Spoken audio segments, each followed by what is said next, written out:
So same thing with the tripod, you want to dial in that natural point of aim, good stable position, everything's correct. Then I'm looking at my data. Do 2.2 here, 400 meters, little bit more magnification.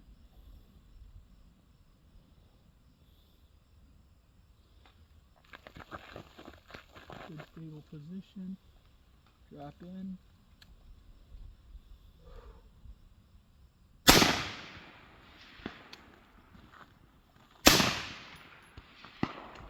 hits, safety's on, back to 0. Move up to my next target, locate it,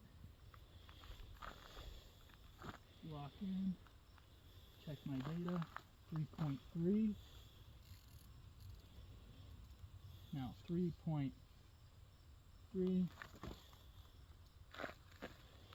okay, locked in, I'm on target, check parallax, increase a little more.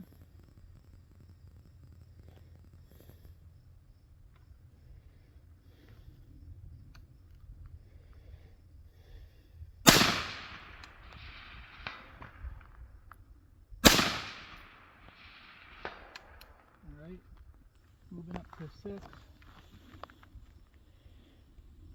Check bubble level. Lock in, increase mag, parallax. Check my dope for 6, 4.6. Back in on the scope.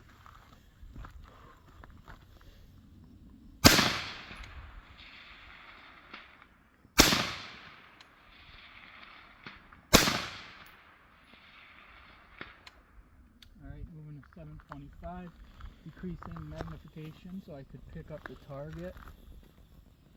Moving to 725, I'm shifting my body because I have to move the gun drastically for this target. Back up on magnification. Check my dope, 6.5. Okay. Dial in that parallax.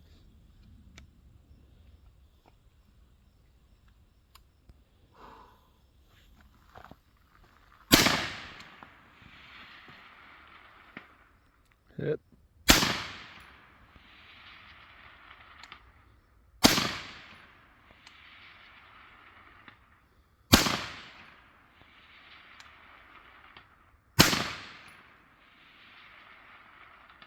Was that like 5 hits at 720? Yep. There we go.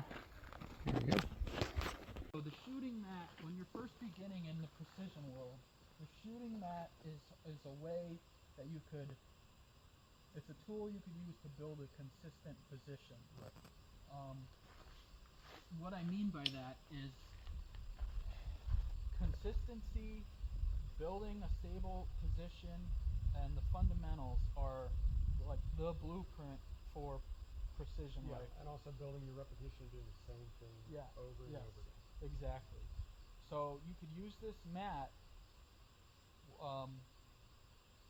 to just help you get into the mindset of constantly building that repetition.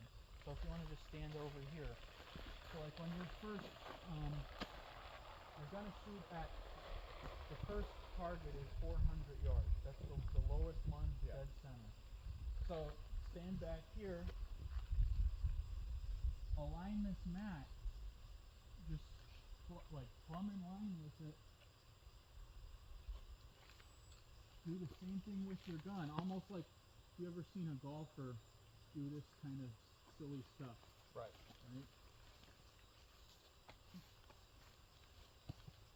So align this with the gun, and I'm trying to keep my whole body on this mat. The gun doesn't need to be on it. Right. Alright? So everything looks straight, everything looks in line.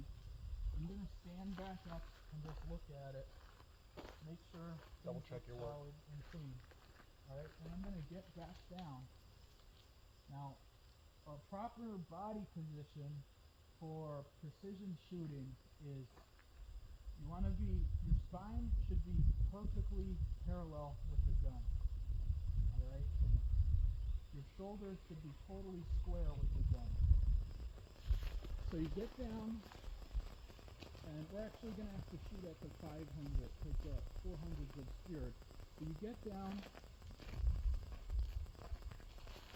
your elbows should be square, you shouldn't be bladed, and your spine should be in a straight line with the gun. Now, with precision rifle, you're looking to do what's called like center line. You want your right eye directly in line with the scope. Okay, you're not like this, like the army guy pose. All right. You want your body to consume all that recoil. You want to be square. You want to be straight.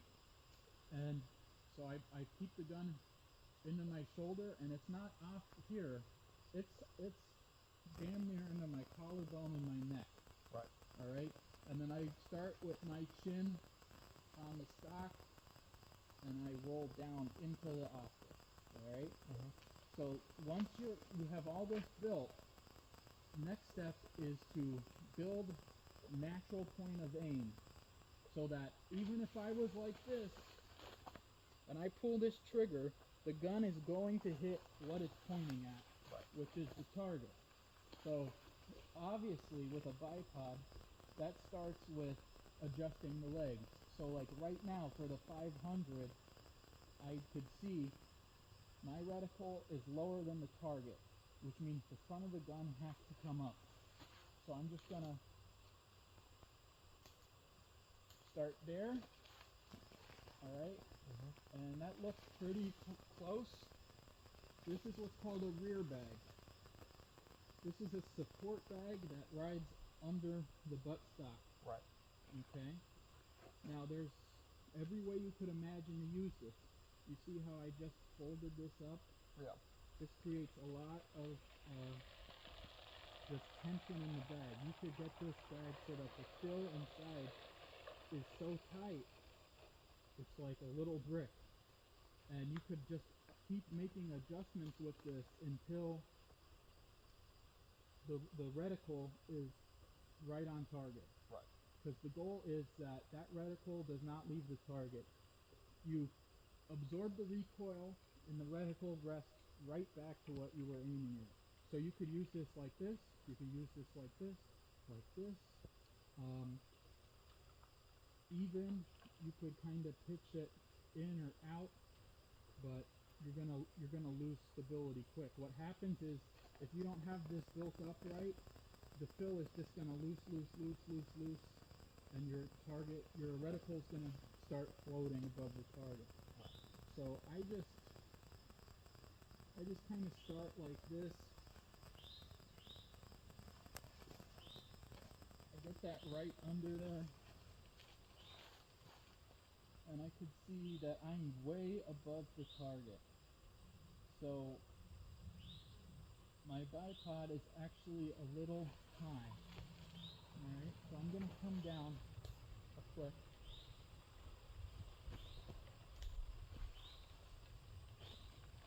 I'm going to readjust this.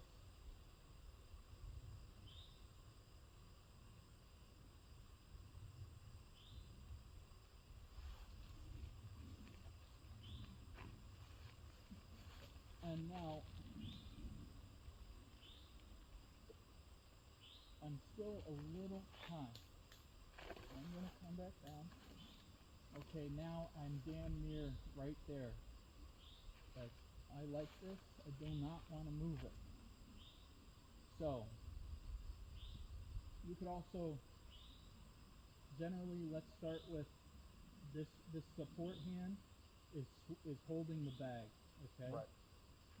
90% of your recoil control happens right here, okay? But you can see, if I get up, stand up, fucking had a cigarette, got back down, this gun is still on target. That's the objective. That's what we're looking for. Recoil control is majority this hand. You're gonna put the web of your hand right in the back of that grip, And this middle finger you want riding right under the trigger guard and sort of pushing up. And like this, you're just creating a tension point there. You're not death gripping it to a point where you're going to pass out. Right. It's like a real firm handshake, like you're meeting your girlfriend's dad for the first time. All right? So, and again, constantly check your position. You want to be center, you want your shoulders square. Once you have that built, if you're working with the spotter, he's going to give you your elevation and windage corrections. If not, you have to do it yourself. But real quick, there's a bubble level here. Right. With long-range shooting, it's very important that your weapon system is plumb. Because if you induce any amount of cant, I don't have the exact numbers, but like 5 degrees of cant, you'll be drastically not what you're aiming at. Right. All right. So we want that bubble level view. We want that level, which it might look funny, but you got to trust that it's accurate. And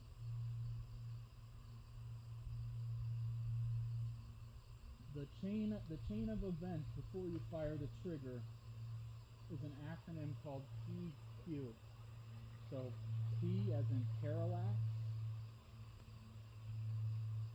and then position, which is sort of what we already started with. Right. Then elevation and wind is your final, because the wind is changing every second. All right. So parallax. Are you familiar with that at all? Not really. Okay. So parallax is. How could I? So if, like, hold your finger up like this, right? Now, like, put that finger like it was a crosshair right here. Now move your head to the left and right. Yeah, I see it. You see how that Yeah. is moving? The same thing happens with the reticle. Right. All right. Now, all of these long range, any type of quality optic has what's called a side focus or parallax adjustment, and that's this knob here. The way you check for it in the scope, basically what that does is that takes that and it kind of, like if you had a staple gun, it staples that reticle here. Yeah. So that when you go like this, it it's ain't not gonna move. moving. Okay. So what you do when you first get in your position, before you dial elevation, before you even got this far into your position building, you just look, and you could increase your magnification for this. All right. And so since you're going to be at a far distance to begin with, you'll see right away the scope is blurry. Right. So the parallax is also a focusing adjustment. So you could start off, you could dial this in until you see that everything is clearing up. All right. But the real test is, and this is important, without inducing a lot of movement into the gun, you put the reticle on target and you just dip your head up and down. Okay. If that reticle is still moving, you haven't adjusted parallax all the way. When this is adjusted properly, that reticle will look like it's fixed to the target.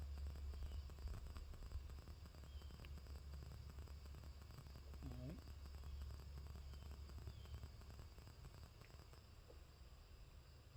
And it's just little micro movements. It's hard to get used to, but you gotta get a feeling for it. Right. So we have all this done, right? You'll get your elevation call with, up here you dial it, alright? Like all these scopes that are high end, they're all locking dials. So it locks back on 0.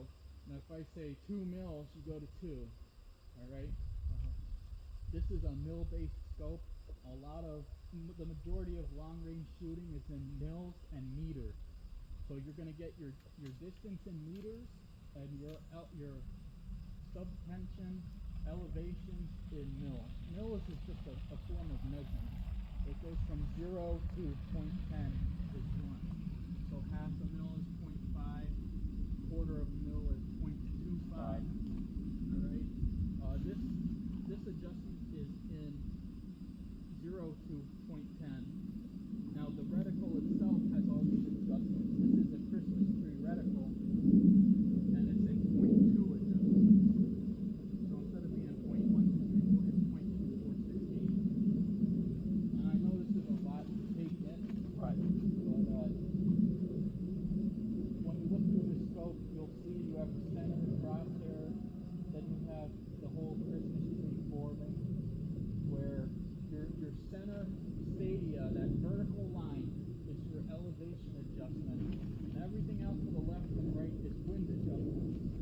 But I'm not going to get too complicated. I'm going to have you dial your elevation, and then I'll probably say hold left edge, hold right edge, just so you get a feeling. Right. But when you dial with this, you're still aiming center. Okay? Yeah. You could keep this on 0 and hold in the reticle your elevation change, and that accomplishes the same thing. Right. But when you're dialing this, you're holding center crosshair, center target, and you're just adjusting for wind. All right. So with all that being said, let's just pull up what our data is for this gun at this distance. Now this has a can on it, so you don't necessarily need earplugs. Right. So I'll try to work you through this test a little later. But you're a very techy guy, so it'll come easy to you.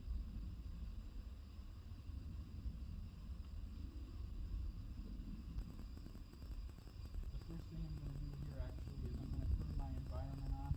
I'm going to let this kind of calculate my pressures, because the finest changes in air, like density and altitude and everything, is going to give you micro adjustments within your elevation. Yeah. So like yesterday it might have been 3.1, and today it might be 3.3. And then, you know, this is like a wind meter. You could calculate wind speed here, but you have to get an eye for judging wind throughout this entire range. Right. Because the wind here affects you, generally speaking, as much as the wind in the middle and at the end of the target.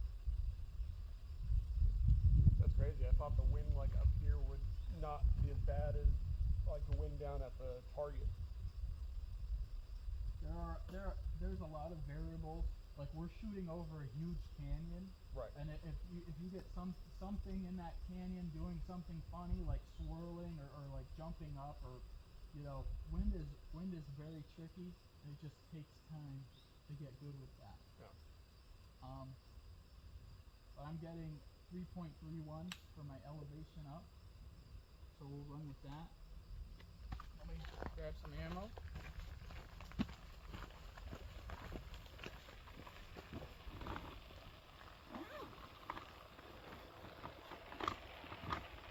We'll start with the shorty, just because it's easier from the prone. So now that I'm, you know, blowing up my position like this, I'm kind of have to start over with it.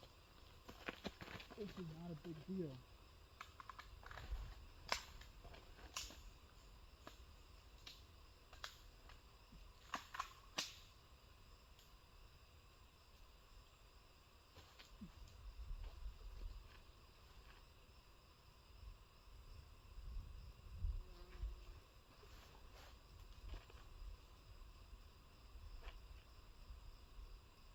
Alright, go on that.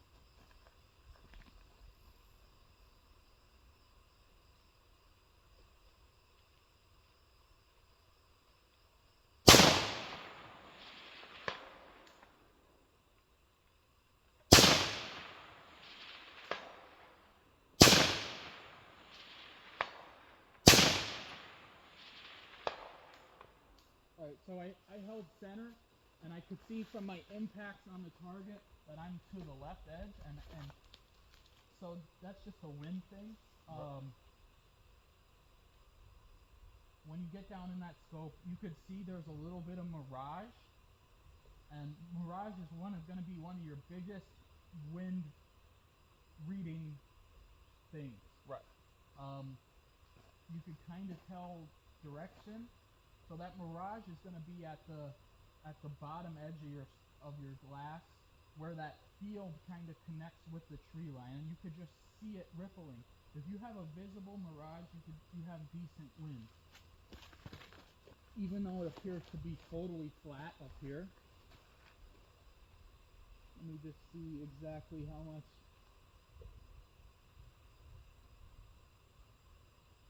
There's about half a mil of wind down there. So the other indicator to look for is just what your vegetation is doing. Right. Look what your trees are doing, your Trees, bushes. grass, bushes.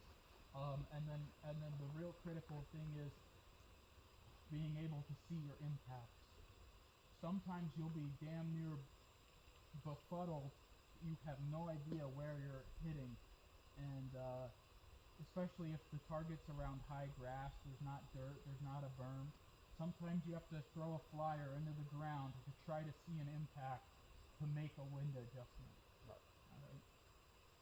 So try to avoid. Now this is for everything. Try to avoid having your magnification maxed out. Yeah, because it throws off all your other intervals. Correct? Not with no.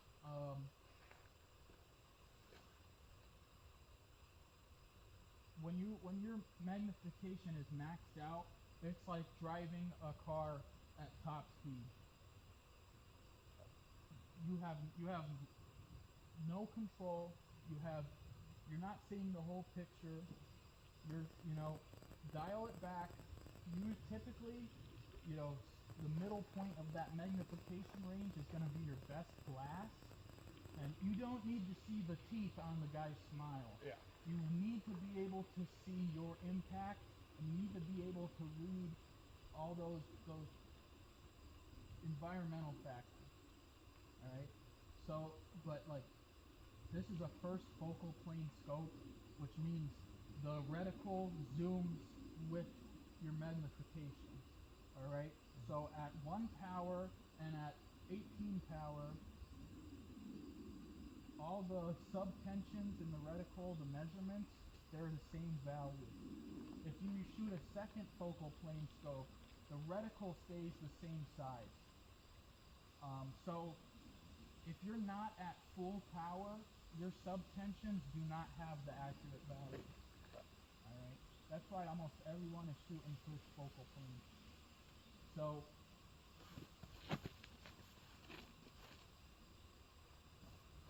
and it's just something you have to work on it.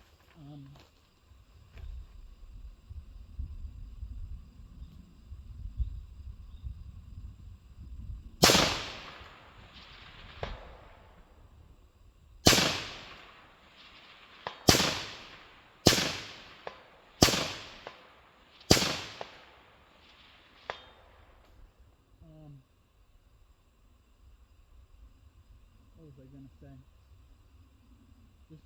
So that was on 6 power right now. And I could still see my impacts on there. There's nothing wrong with dialing in further to get a look at what's going on. Right. But you always want to shoot at a more comfortable magnification. Alright, so I'll let you take a couple pokes there to get a feel for it.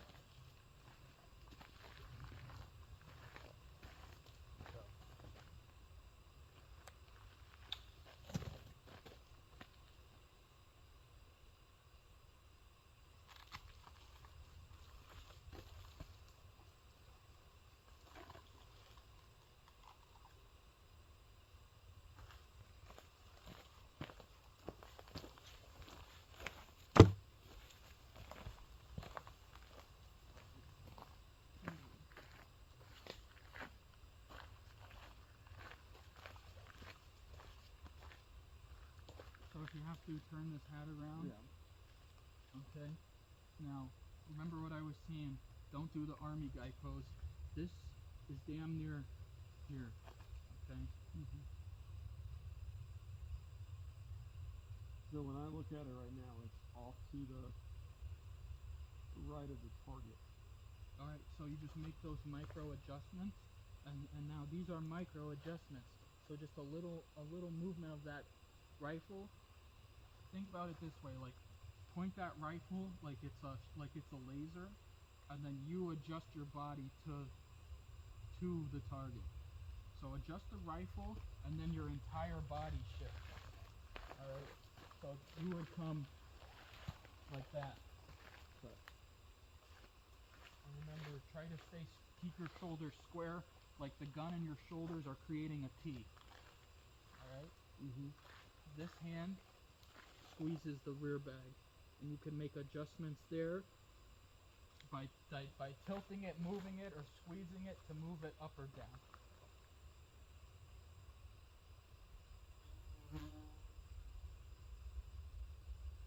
Make sure you get on. Make crosshairs large. Alright, so now remember this grip, firm handshake. You want to let your girlfriend's dad know that you're the fucking man now. Alright? That's where all that's going to be. Make sure this is in your shoulder, and you're just giving it a nice warm hug. You're familiar with the AR control, safety, and everything? Mm. Alright, so another thing is shooter-spotter dialogue. You do not pull the trigger until I tell you to. Yeah. Alright? You're already dialed for elevation. You're going to hold center windage. Let me get on the spotting scope, and I'll say spotter up. When you're ready, you say shooter ready, and I will say send it. Okay? Okay.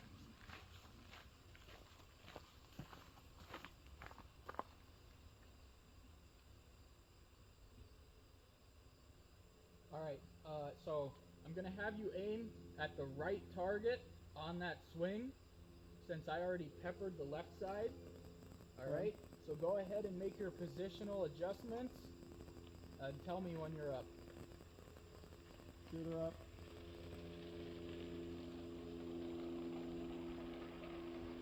Alright, spotter's ready. Send it.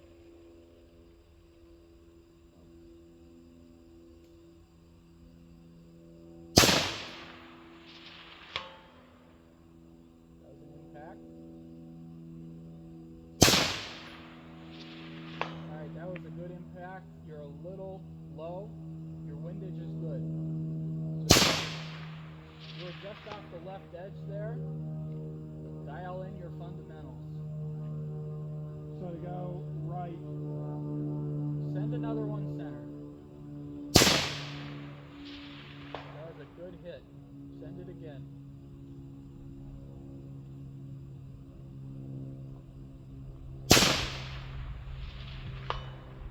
Good hit. Alright, ceasefire. We got a vehicle moving in. Let's put that on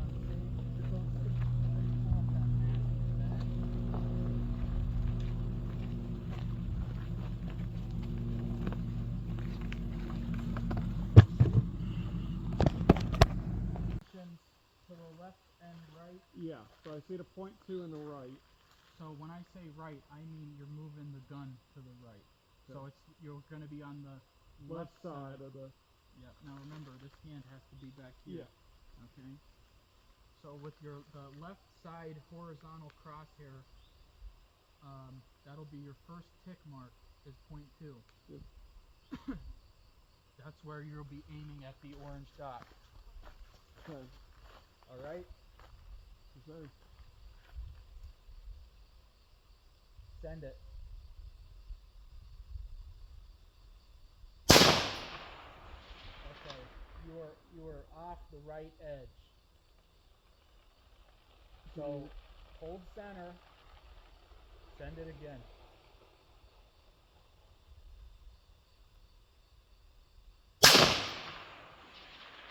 That was dead center impact.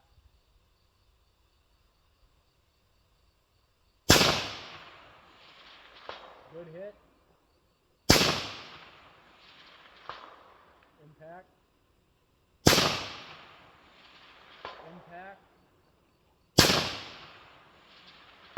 drilling it dead center.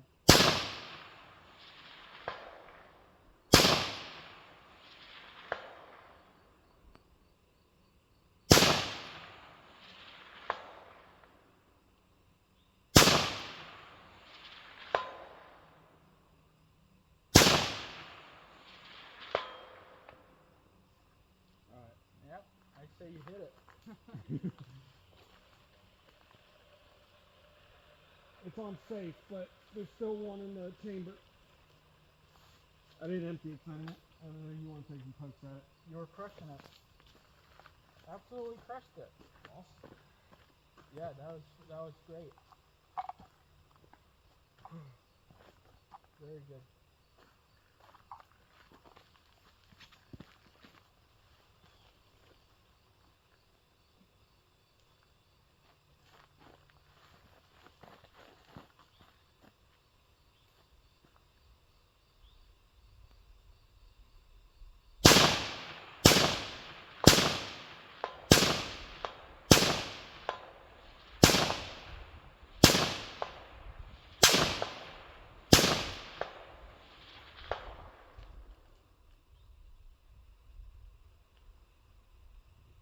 So, towards the end of your string of shots, did you see like a lot of mirage pop up? Yeah. That's from the suppressor. That's the heat off the suppressor. Okay. So it's just something to keep in mind when you're shooting suppressed. Once you get even just a couple shots, Yeah. you're gonna start to see that heat coming up. Yeah, I don't know. Now let me ask you this.